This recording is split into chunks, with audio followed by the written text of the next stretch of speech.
All right, so we'll go ahead and get started. I'll once more quickly just spam the link. Again, invite people to sign in into the document and help us kind of keep things inside the document there for notes, questions, answers, suggestions. As we get started, we'll ask our speakers to kind of indicate how they'd like us to take care of questions and answers. But as we kind of get going here, just to kind of introduce things for today, our topic is clusters in the sky, how Canada is building beyond infrastructure as a service, cloud with Magic Castle. We're pleased to have Jeff Albert and Félix-Antoine, both from Compute Canada and from their respective universities here to present for us today. So with that, we don't really have any business to cover today, beyond that. So we will quickly turn the time over to our presenters and kind of go until just a few minutes before the hour. But again, if you guys will indicate how you'd like us to handle questions and answers, then we can get started. If you could either put them in a chat or in a doc, and we'll cover them by the end of the presentation. I think we have a lot of slides, so if we stop during the presentation, we might run out of time. Okay. We'll try to make it as fast as possible, but we prefer to take questions by the end. Thank you. Thanks. Thank you, Brian, for introducing us. As Brian said, we are. Oops, I'm trying to. All right. I'm Félix-Antoine Fortin. I'm the lead research software. The lead of the research software development team at Université Laval, which is in Quebec City. And I'm also the principal developer of Magic Castle. And with me, Jeff, who is muted. Oh, my first presentation. I'm Jeff Albert. I'm the Senior Advanced Research Computing Systems Administrator at the University of Victoria, a job title so long we couldn't fit it on the slide. I'm also the Cloud Architect and one of the Cloud Operators for the Arbutus Cloud, which Compute Canada offers as a national infrastructure as a service cloud. I'll talk a whole bunch more about that later on in the presentation. And we are part of an ARC federation. So in Canada, you have different national data centers that are across Canada. I'm in Eastern Canada in Quebec, and Jeff is in BC in Victoria.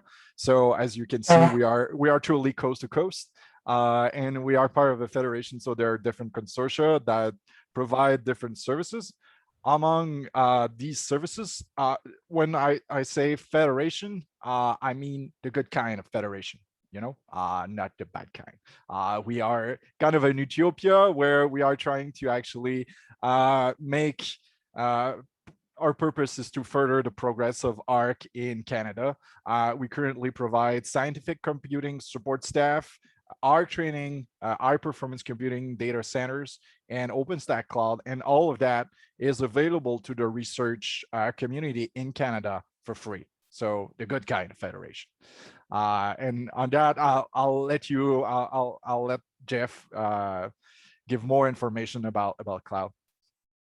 So zooming in a little bit on the cloud aspect of federated ARC in Canada, we operate 4 major cloud sites across the country: Arbutus in Victoria, Cedar in Vancouver at Simon Fraser University, and then Graham and Beluga, which are in East region. These are all OpenStack clouds. They are all built in a similar way, and they're all maintained by members of Compute Canada's Cloud National Team. So we collaborate on the design and the implementation of these clouds to be consistent across the country so that we can offer services to researchers that are consistent from one site to the next. We have high-speed networking between the sites. And as you can see, we have a range of service types that are available. So Arbutus, obviously the larger and more general purpose of the clouds, is intended to serve lots of different use cases, and it has a relatively large complement of vCPUs. We have a fairly significant number of GPUs, which we have chopped up into vGPUs, so we can divvy those out about 8 times over provisioned, and about 20 petabytes of variously object and volume and CephFS storage available to the cloud tenants there.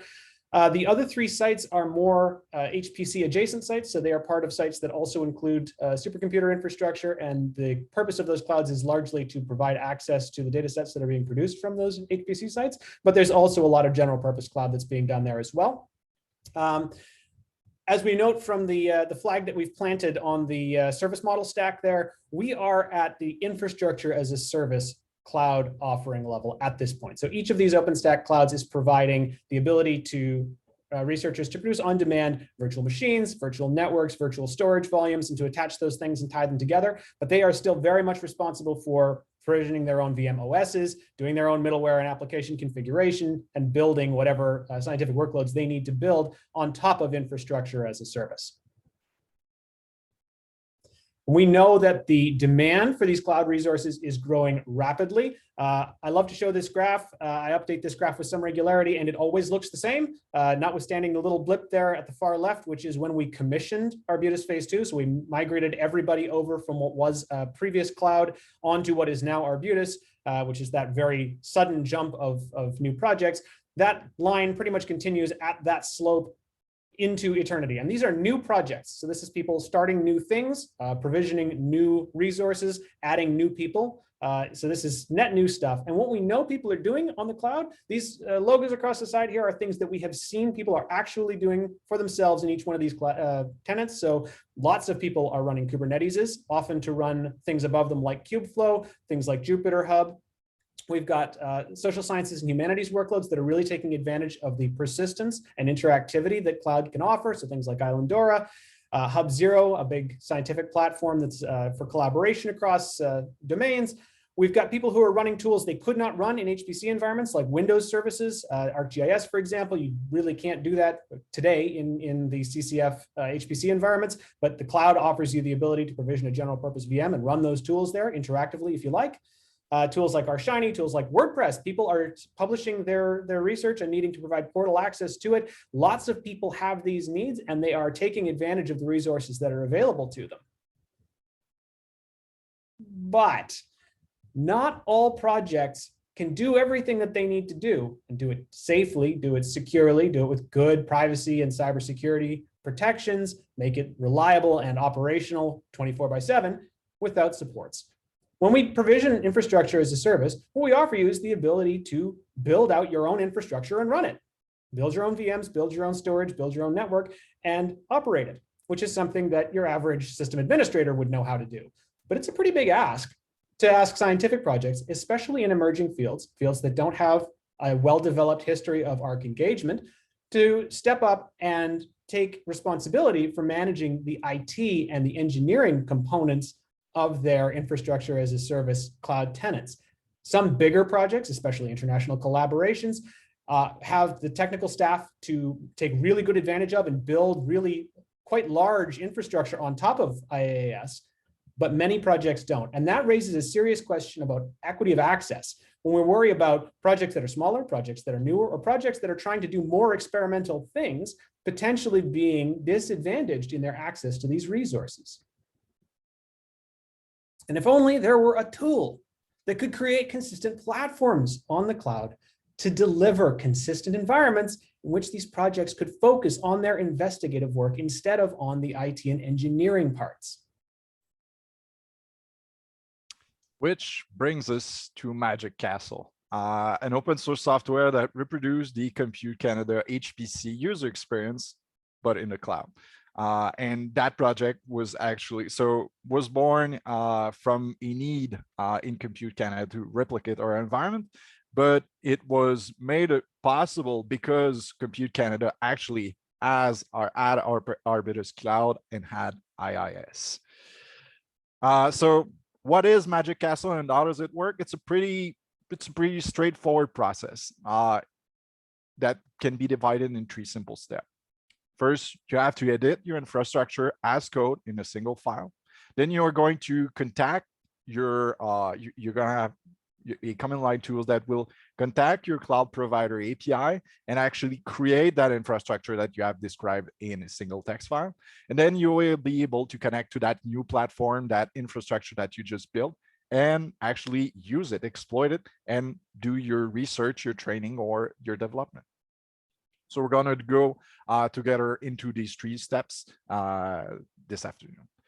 So what is actually Magic Castle providing? So there are different components. So Magic Castle, when you actually get to create an infrastructure, Magic Castle actually take care of creating the virtual networks, the subnetworks, the network interfaces, and even the DNS records. And on top of that, we're going to add volume. So your virtual machine volume, the storage, even the file systems can be managed by Magic Castle, always again with a single text file. Then on top of that, we will want to add some computing capacity that will be provided by virtual machines on your cloud provider. And again, Magic Castle can actually create the virtual machines. But as Jeff said, and with IaaS, when you get only virtual machines, it's only part of the way that has been done, right? You need to actually configure those machines to do your workflow.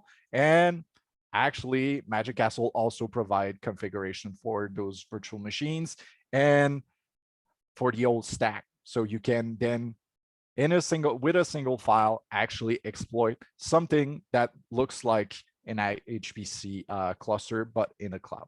And not only in a cloud, but with batteries included. So when we mean a configuration, we mean the whole thing and even more batteries than you might be able to find on classic HPC clusters. So we're talking Jupyter Hub and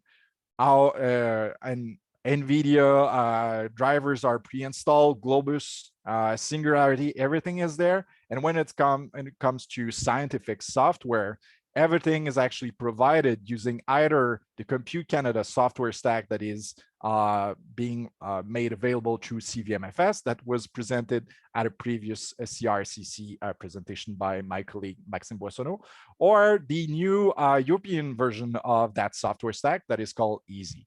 So truly, once you get a Magic Castle, you get the full HPC user experience just by connecting to it.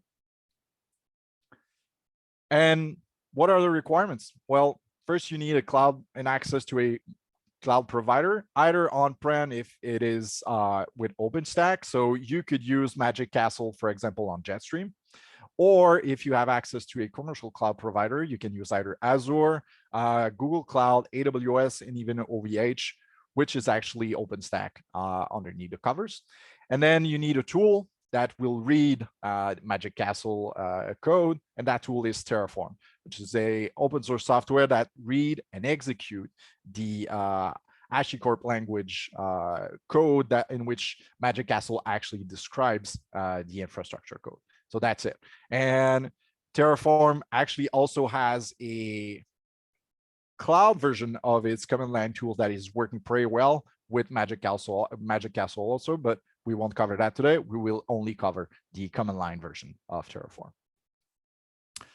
Just to give you an idea, Magic Castle, as I said, was initially built to provide HPC environments for workshops. And since its inception in 2018, I determined that we built around 500 clusters for individual workshops to actually train users from around the world.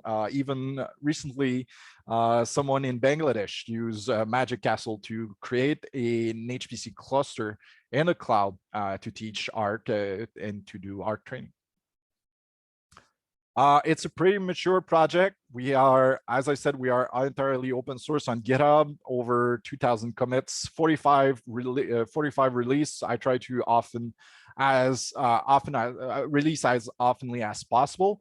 And we are getting a pretty big community, not that big, but the community is growing. And if you'd like to join us, we are pretty welcoming. As I said, the contributors mainly comes from Compute Canada, since this is where the project initially was born. But we are getting some actual international collaboration from different parts of the world. Adam is in UK. Alan is currently in Spain, but he's working for a supercomputing center in Germany.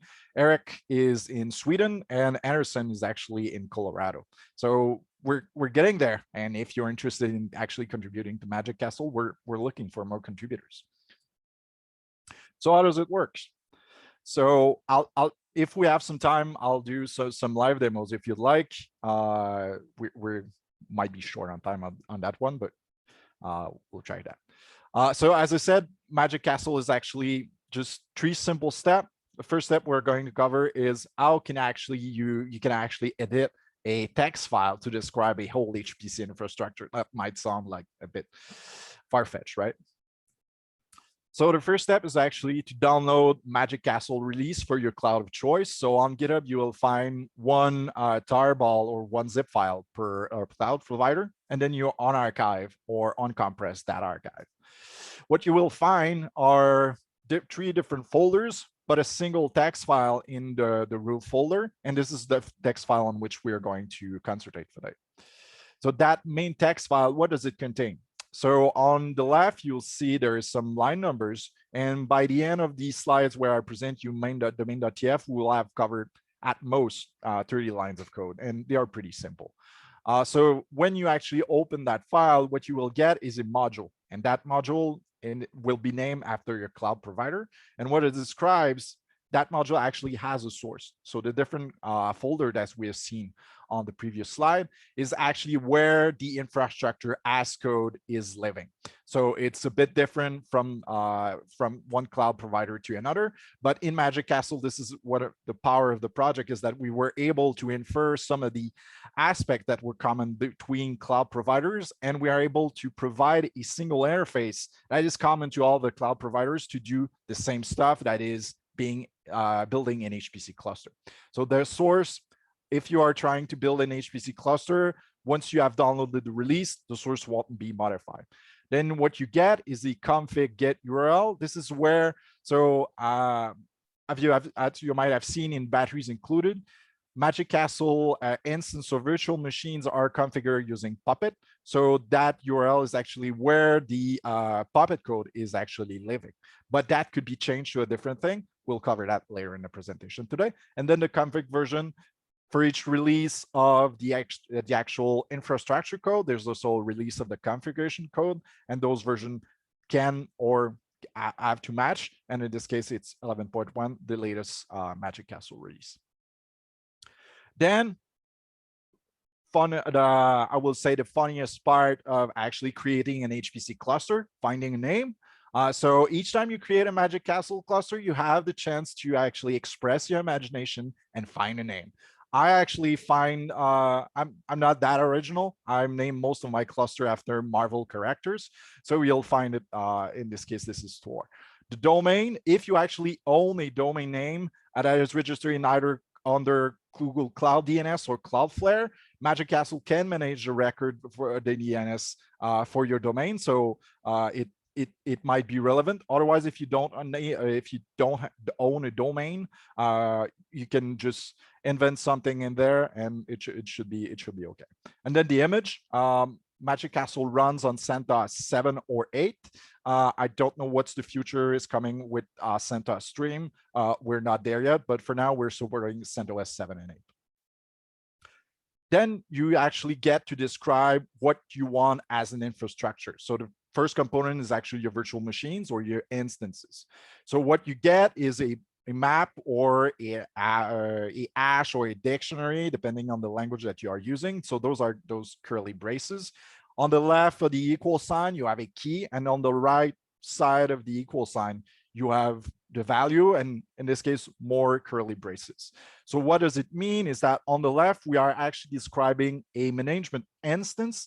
There could be more than one, which explain the count. So you can create multiple management instances, but they can be named as you want. So the actual valid key here could be named as you want, as the actual purpose of that instance will be dictated by the tags. So if we have a management instance, that instance is actually going to run our Puppet server. It's going to be a management instance, and also going to be our NFS server, and that are just tags. So if you would like to run your own configuration and define your own tags, you could. The type, depending on your cloud provider, those are these are a single string that defines whether how many defines what are normally called flavors. So the number of cores, the quantity of memories that is associated to a set of a certain type of instances or a certain type of virtual machine. So we are going to have a 4 cores, 7.5 gigabytes of memory, a single management node that is going to call management 1, that is going to be running our Puppet server, our management server, and our NFS server. And then we can add more. So in order to connect to actually our cluster, we would like a login node. In order to get to access to that login node, we would like to have a public IP addresses. So we're going to tag that instance with the public tag. And the other tags are just more responsibility for that instance. And again, that type can be whatever you want, can be size as you need for your cluster. And then count, if you need more than one login node, you can increase that count. And finally, the important part of an HPC cluster, the actual computing part. So we're going to define a node. So the tags node just define the computing virtual machines that are going to be run. And in this case, we're going to run a pretty small, just workshop kind of HPC cluster, but that count could be any size you want as long as your actual allocation or quota on your cloud provider allows it. And note that that count can actually be modified at any point of your cluster life. So once we have created the infrastructure, if at some point you need more compute node, you could increase that and just reapply the infrastructure and increase that. Or on the other side, you say, this cluster is costing me too much money, nobody's using it, I'm going to downsize the number of compute node. You could decrease that count value at any point in time. And that's true for any type of instances. Now we have virtual machines, we have instances. What we would like is somewhere to actually store our data. As we have seen in the previous slide, we have an NFS server, and that NFS server is actually going to serve some volumes. Now, a note about tags. Tags can be either used to attach devices or volumes to an instance from an infrastructure point of view, but for a configuration point of view, they will define whether what an actual instance is doing. So the instance name can also be used to determine the actual responsibility of an instance, but it doesn't have to. So as I was saying, the volumes can, for our NFS servers, we're going to assign them a tag too. So the NFS tag that we've seen for the management node, we are now finding it again for the volumes. So what we are going to do here is build 3 separate volumes, one for home, one for project, and one for scratch with different size. If our cloud providers allows us to define different types, so EBS allows us to do volume backed by HDD or by SSD or by Ultra SSD and NVMe, we could define it here. It's optional, so we could just define the size. And because we are defining that NFS tag, those volumes are going to be attached to the instances with the same tag. If no instances as at the actual NFS tag, the volume wouldn't be created. And there's more than one instance with the NFS tag, they are all going to get a different copy of those volumes. So we're going to have to manage that from a configuration standpoint. We're getting close to actually describing an infrastructure. The next step is actually, we want to connect to our infrastructure. And as an admin, there is no password that is defined for security reasons. So we can only connect using public SSH public keys. So the next step is actually to define an array of public SSH keys that are going to be appended to all of the instances of our cluster. I forgot to mention in the batteries included, but the old cluster is actually managed by FreeIPA. So the authentication is both with LDAP and Kerberos, and the old cluster is always had SL Linux activated at all times. So we're trying to make it as secure as possible. The last step is actually, if you're running a workshop and you would like to have guest accounts created, Magic Castle can manage that for you. So you're going to define a number of users. It can be from 0 to 1,000, and they are all going to be named the same way, which is user followed by the index. And you can even define a common password. If you don't actually define a password, Magic Castle is going to return you one generated randomly that is common for all users. If you don't want to actually create users, that's fine. You can even get users to register themselves using something we'll see on the following slides. About parameters, so we've seen a few parameters that are available from domain.tf. Default value, once you download the release of Magic Castle, the default values are almost always a good starting point. So you can just unarchive and apply whatever you get, and it should work. We have not covered today optional parameters, but the documentation covers all of them. I have a big README that covers all of the parameters and their different effect on your cluster if you modify them during your cluster life. The next step is actually to tell Terraform to chew that infrastructure as code and talk with the cloud provider API. So in order to do that, I suppose you already have downloaded Terraform on your personal computer, and it is available on your command line interface.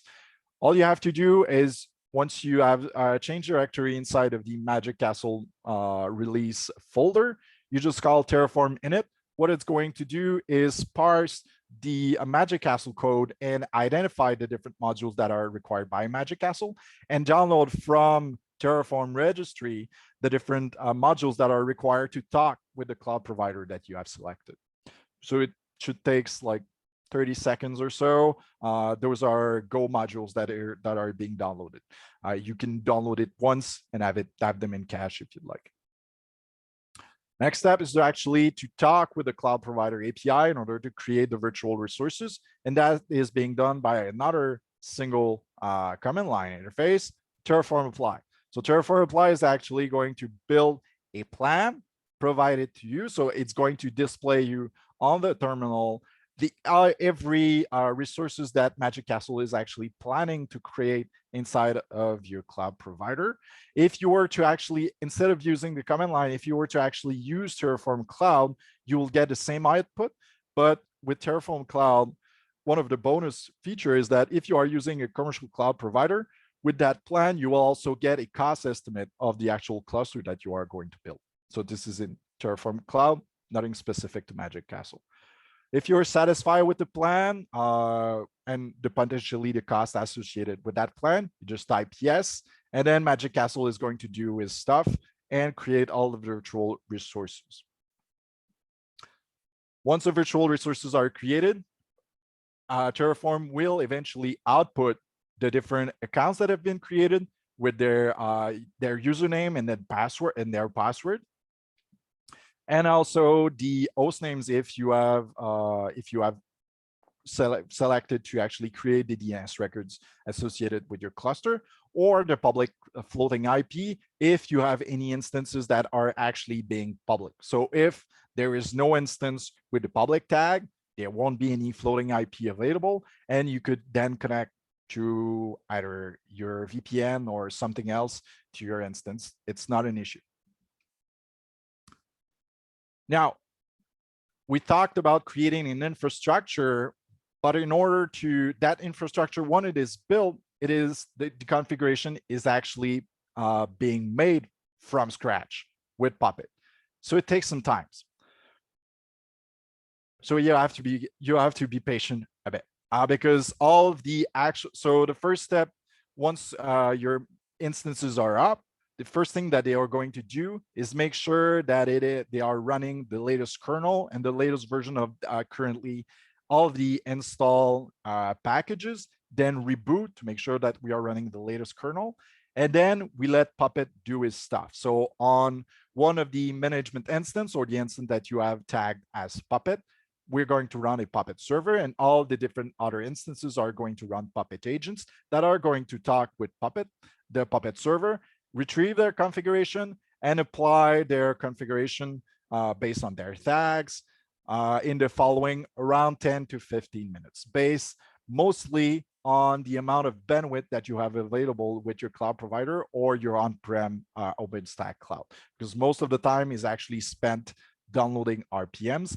And that step could even be, if it was an issue, could be speed up by creating your own images instead of using a bare bones CentOS 7 or CentOS 8 images. About tags in Puppet. So if you're already familiar with Puppet, if you're not familiar with Puppet, it doesn't matter. You don't have to be familiar with Puppet in order to use Magic Castle. But if you are familiar with Puppet, you might wonder, how do we handle tags instead? Why do we use tags instead of host names, or how do we handle them? So once your cluster is created and the management instance or the Puppet server instance is up, we actually upload a YAML file that includes all of the information that you have provided in the main.tf, plus information about the instances in the volumes in a single YAML file that is then integrated inside of the hierarchy of the Puppet data hierarchy. So it means that all the information that we have provided inside of Terraform, we can always use it in order to modify our configuration or determine the role and responsibilities of our instance. We have a say in, there's a unfortunately dead author in Quebec that used to say, les bœufs sont lents, mais la terre est patiente, which means the cows are slow, but earth is patient. It takes time. That configuration, what I've covered in Puppet, it takes time. So even if you can actually connect to your cluster with SSH, you won't get directly access to Slurm, to Jupyter Hub, to Globus. It takes time.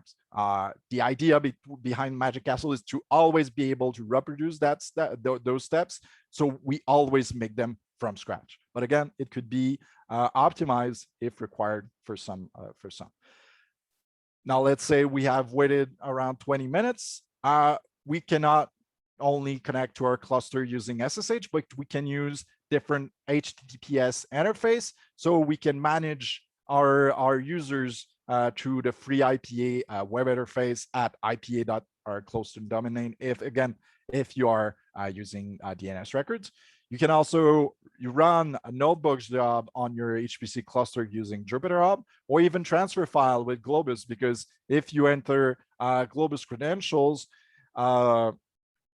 Magic Castle configuration can actually automatically register an endpoint to Globus that is findable through the globus.org interface. And then you could transfer either in or out data to another even real HPC cluster.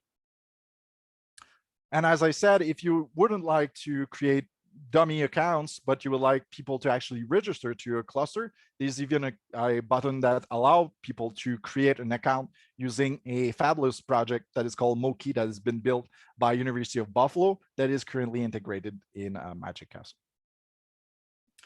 Now we have covered like how to use Magic Castle to replicate an HPC cluster that looks like a Compute Canada environment.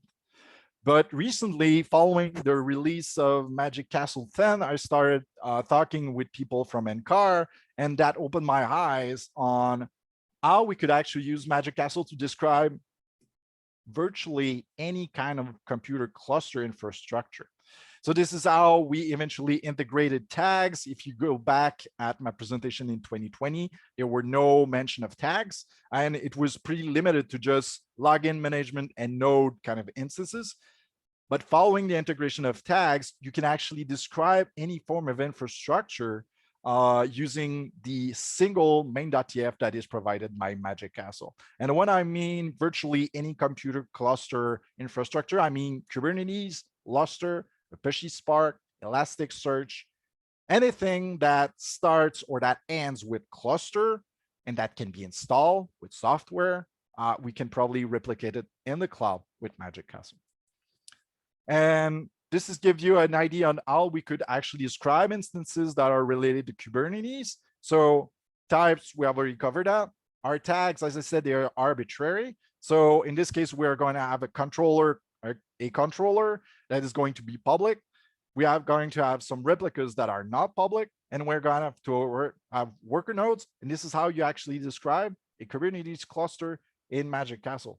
But then you're going to say, well, your configuration is meant for Compute Canada Magic Castle, right? Are you going to install Slurm and Kubernetes? No, we're not.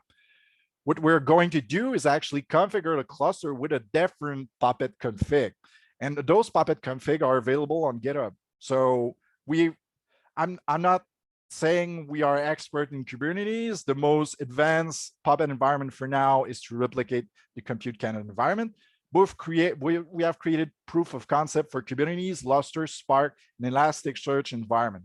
So if instead of using the Compute Canada link in your source, in your main.tf, you actually point to Elasticsearch or Kubernetes, this is the config that you are going to get. And actually, anyone can create those environments. Those are not specific to me. And how we do that is by using a template in GitHub. So if you go out on github.com, Magic Castle Puppet environment, you'll see there's a green button that is called Use Template.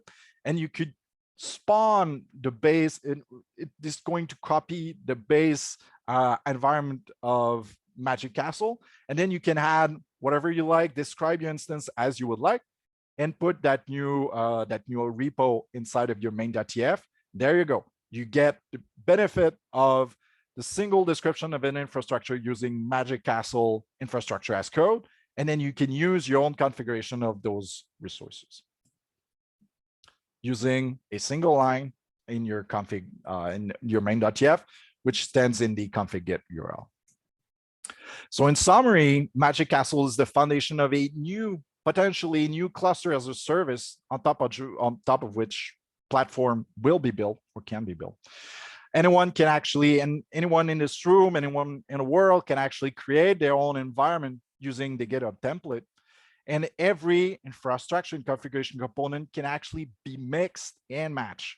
As you've seen, we have developed code, Puppet code, for example, to build, to install Globus, to install Slurm, but we can imagine any kind of weird cluster where we have Apache Spark with Globus, Slurm with Kubernetes services. All of that can be made possible in just a few clicks and a few lines of code that are being written and then injected inside of Magic Castle. And all of that actually lays the groundwork for platform needing cluster as a service. And on that, Jeff? So what I find fascinating about Magic Castle as an infrastructure provider is the way that it provides a baseline level for scientific research projects that may not have the IT or engineering capabilities to produce these kind of outcomes for themselves, to achieve those outcomes in their own cloud tenants, essentially at the limited cost of just having to build the configuration that Felix has just walked us through. So from a cloud scientific support perspective, this helps us to understand how different projects want to use the resources that are available to them. And it gives us a pathway to suggest to them to move them quickly from here are a bunch of virtual machines that you could build to here is a running cluster that does everything that you would want from a Slurm HPC cluster or an Elasticsearch cluster. And it lets us as infrastructure providers and as scientific support providers see what is common between projects that use these things and what is different. It's declarative in code, so we can actually compare, if we have access to it, the kinds of configurations that people want to run. And we can apply better scientific support because we know that there's a consistent baseline between the projects that are making use of this infrastructure. Everybody who uses Magic Castle starts from the same place, has access to, as Felix points out, federated identity management passed through to our Compute Canada identity management, for example. So we know for a fact that they're being secured through that authentication and authorization process. That makes it a lot easier for us to troubleshoot because we know where they're going. We know what kind of systems they're building. We know the software that they're installing. This helps a lot. And as we move forward to a post-infrastructure as a service cloud environment in Canada, this helps us to look at what kinds of platforms many projects need, what kinds of platforms are common to many projects that we should be considering as platforms as a service, things that we should provide as central infrastructure that many people can gain access to without having to build it themselves with Magic Castle directly. So this provides a way for us to prototype things, to show people what can be done, to establish what's useful for them over time, and eventually, hopefully, to develop some of those higher value, more common things. Jupyter Hub comes to mind as something that almost everyone asks for as central infrastructure. And we have now some tools through Magic Castle to observe what people need and how they use it. On top of that, as Felix points out, Magic Castle started out primarily for training and for prototyping, and many people still use it in that context. The ability to use our essentially zero cost infrastructure as a service clouds to do training and prototyping of workloads that might run on the larger supercomputer systems or that might need to burst out onto commercial cloud, Magic Castle gives us a common unit of currency to do this with. If you can do it on our OpenStack cloud, you know you'll be able to do it in other clouds. If you can do it using the HPC systems that are designed by Magic Castle, you know you'll be able to do it on the HPC systems that are distributed across the country.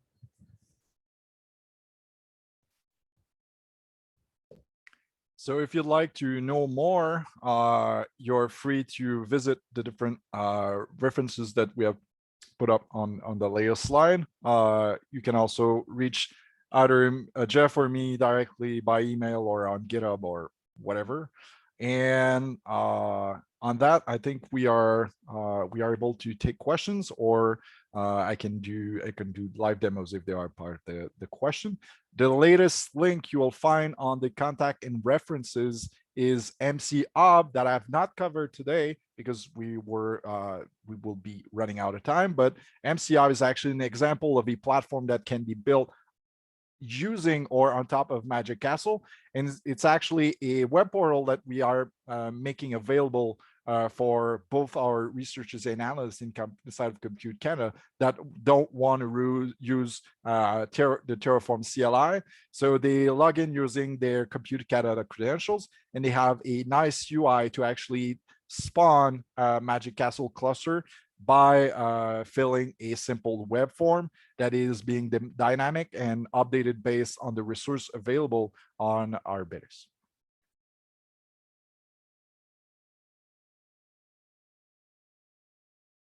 Do we have any questions? I haven't seen because I haven't looked at the chat yet. Brian, were you going to ask the questions? There's a few questions in the document. Yep. So I was actually just typing what you were saying because you were just answering the first one. The first one was, is there a web interface for users to use? And I think this is probably both kind of at the part you were just answering with the MCR that you're referring to, maybe as well as once stood up, you know, the instances, because when this got entered, you were covering Jupyter Hub too. So I'm not sure if the person who was typing this in was asking about, you know, the instance stood up or the management side, but I think you've covered both, unless you'd like to add more.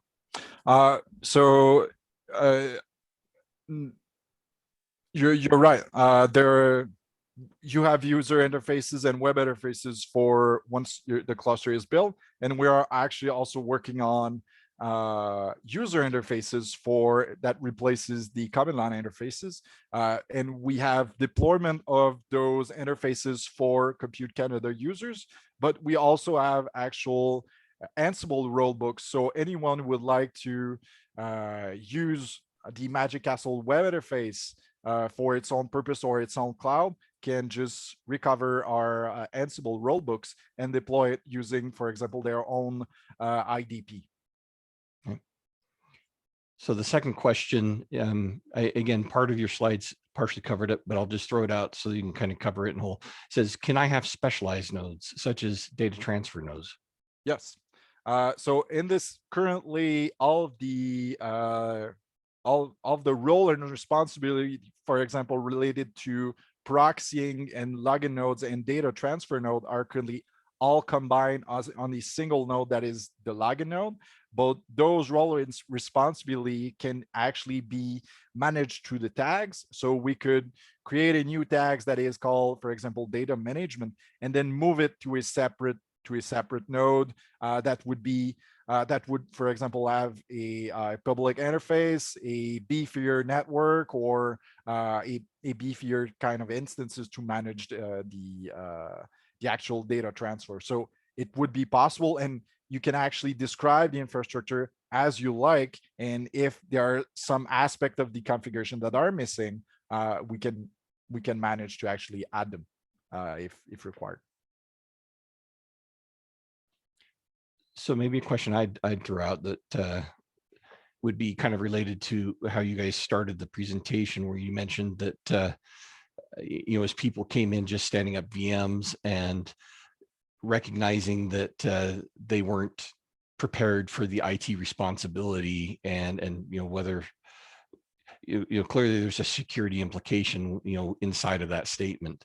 So as you've now kind of shown how they can come in and leverage all these templates and basic frameworks and put together, how do you guys approach security now with projects people stand up?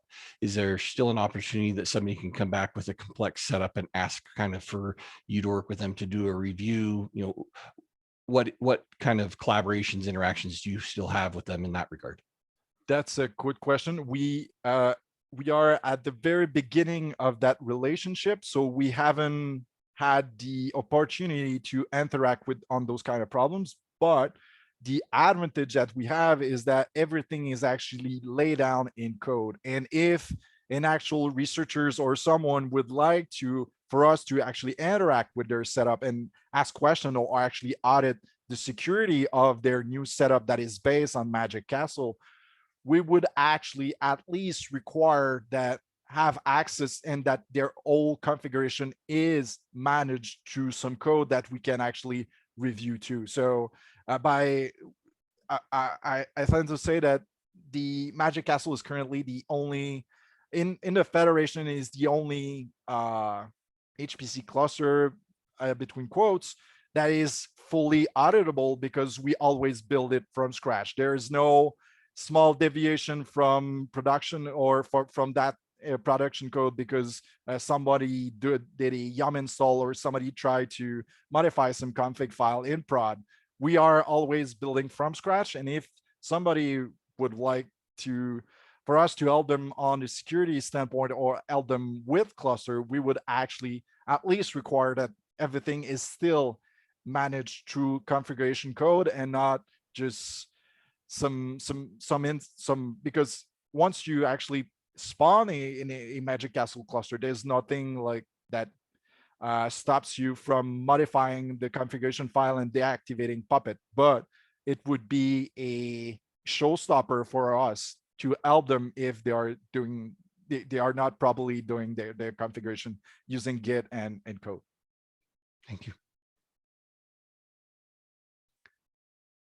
What other questions do people have? You know, feel free to throw them out into the chat, or if you're in the Google Doc, there's the questions section at the bottom near the bottom that people are free to type questions in. Or honestly, you could unmute if you'd like to and vocalize your question.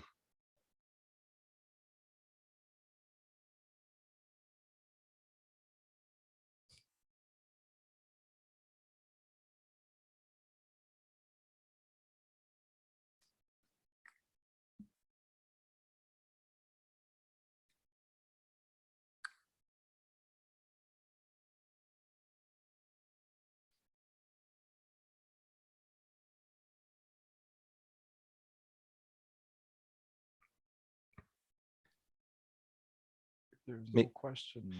I'm still sharing. I could do. So if I go on mc.computecanada.dev, this is our instance of Magic Castle Lab that is currently running. As we were saying, it is using our Compute Canada IDP. So Magic Castle Lab is not actually running the authentication, it's using the IDP. So if I use my password here. And one of the, as you will see, one of the advantages of using the IDP is that Magic Castle Hub is actually benefiting for free from our new MFA that is being implemented in at Compute Canada. So with my cell phone, I can approve the Magic Castle Lab connection. And this is what it looks like. So as an admin, I have a view of all the Magic Castle cluster that that are already created. So for example, yesterday I wanted to do a video. I ended up scrapping it because it was not satisfactory, but I built a cluster for CaRCC. And you can see here, it is actually running. And if I go on CaRCC.c3.ca, it is actually running a Jupyter Hub on which you could create an account with Moki. But all of the information that are available about that cluster are also available directly in the cluster overview. So we could actually display the guest password, the IPA password. And if I would like to actually create a new cluster, I can select between different domain names. There are multiple domain names available. I can select different images if there are more than one CentOS image available. I can increase or decrease the number of users. And the reason why we created that virtual, that web interface is that most people actually had a hard time finding the right flavor or finding the right name for their flavor.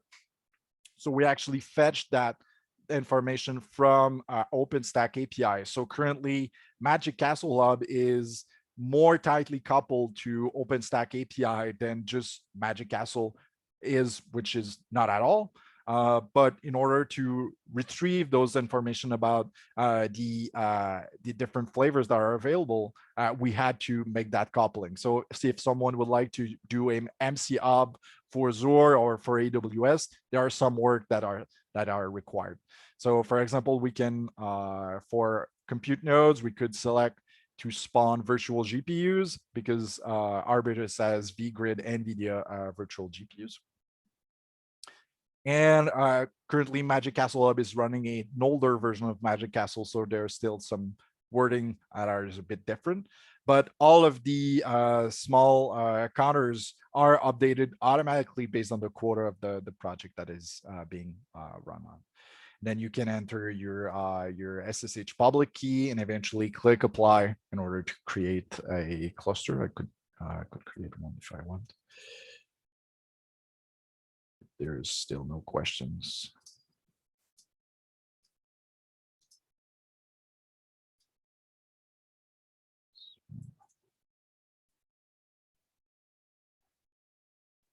I'm not sure there's any GPU available, so I'll just select a different flavor or go for 2. As you can see, the counters are automatically moving as we increase or decrease the count. Same for the volumes, and I'll click apply. Cluster already exists, so I was not original. I selected the default cluster name, and it's been complaining. It's going to generate a plans of all the resources that are going to be. Someone is asking, are the quota for the project defined in the MC Hub config? No, it's actually being retrieved from so the MC Hub is built for a single project inside of OpenStack. So through OpenStack API, we retrieve the different quotas and we can then display them.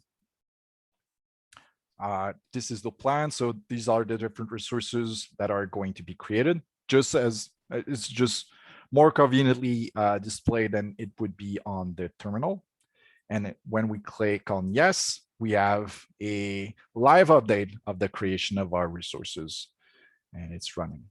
And what's wonderful about an interface is that it was actually created in 16 weeks by a first-year computer engineering intern at Laval, and I was pretty impressed. Unfortunately, I lost him this summer because he went somewhere else, but he did a great job, and it's a wonderful tool that is being run in production on a national level by multiple analysts inside of Compute Canada, as you can see on the previous pane, when you can see all the cluster that were created. So for me as an OpenStack admin, watching this is delightful every time. It never gets old because this is one of the most complete uses that I've seen of the OpenStack API is being used to produce an outcome for the end user that doesn't involve them either clicking a zillion times or editing a giant text file. And the result at the end of it is not a blinking cursor in a VM where you now get to go and figure out how to configure everything. The end result for the user is the interface they were looking for, Jupyter Hub or Slurm, and they're able to get down to work.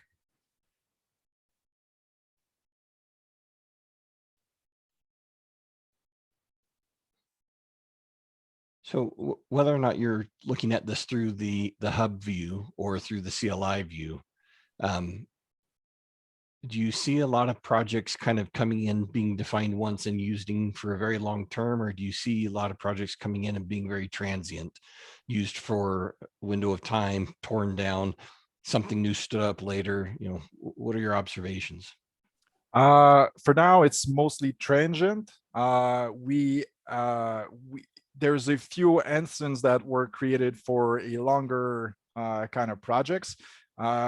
Mostly we are starting to get talks about using Magic Castle for production work and for actually doing modelization in actual real HPC in the cloud instead of just training.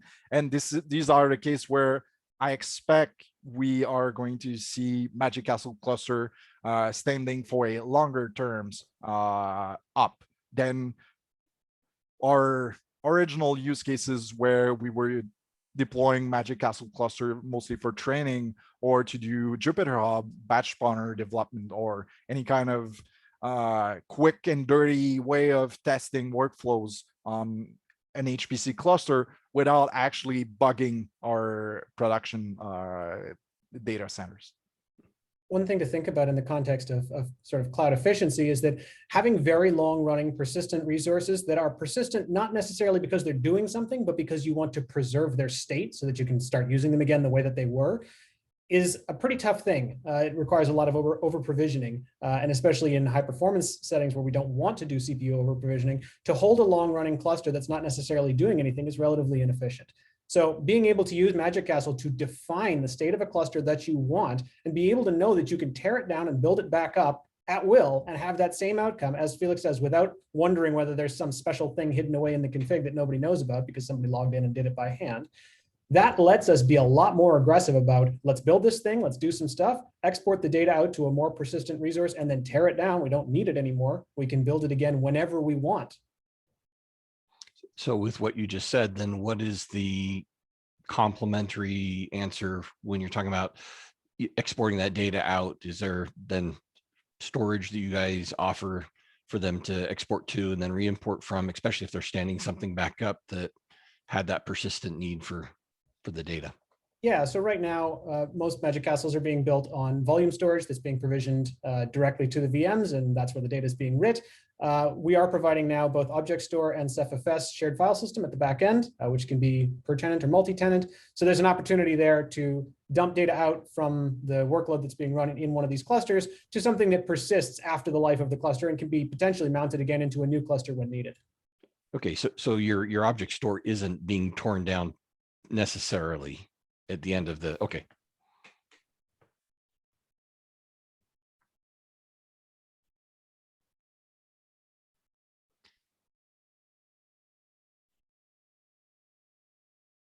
Are there other questions? Because we're near the end of our time.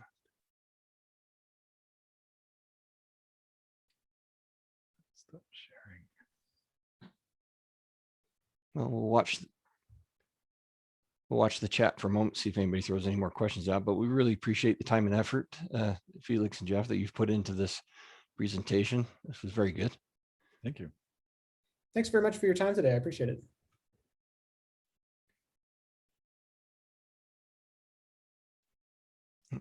And if there are no more questions, then we'll thank everybody for attending, and we will look forward to, oh, there's a question right there.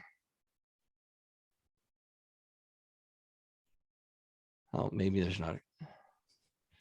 There's a question there about whether or go not things need to be configured in advance and whether that's something that can be included as part of Magic Castle. I'm going to say probably yes, but I'll let Felix take that one.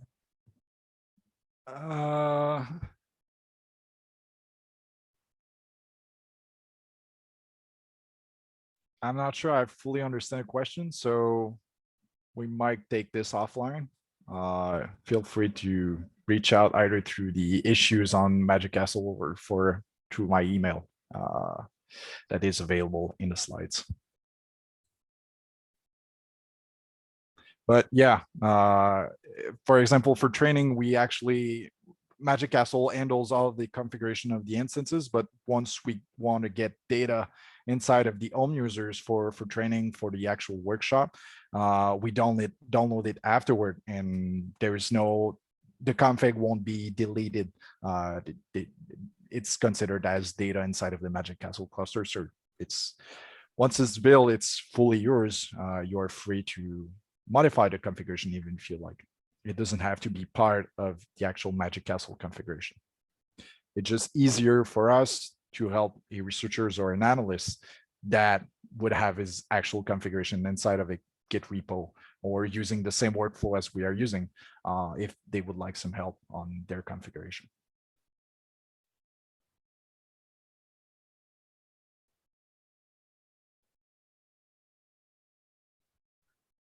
Right. Well, again, thanks everybody for attending. And with that, we'll wrap things up. Again, thanks, Felix. Thanks, Jeff. Thanks, everyone. Thank you. Thank you.